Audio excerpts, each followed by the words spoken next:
Hi everyone, this is Anti with Interior Real Estate. Welcome to another open house that I have located at 1488 Douglas Street in San Jose 95126.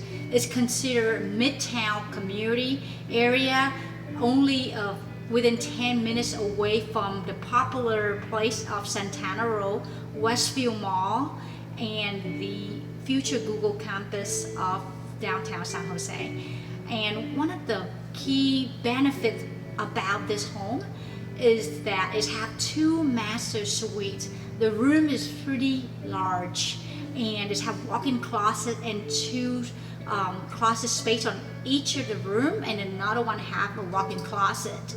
And another thing about this home is have one car garage and an assigned parking.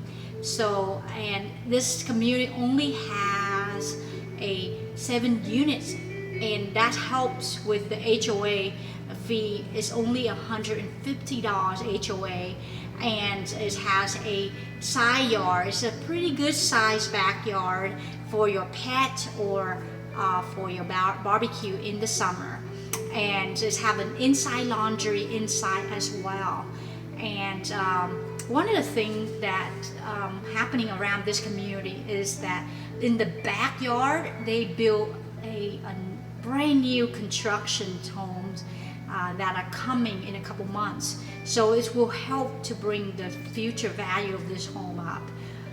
So that's usually the case. So for those of you who are looking for a centrally located close to the downtown San Jose or Santana Row, that you don't want to pay over $800 to $1 million, come on by and check out this home. It's only $720,000. Okay, so come on by. If any question, feel free to give me a call, 408-561-7539. Thank you for listening, and we'll see you soon. Thanks.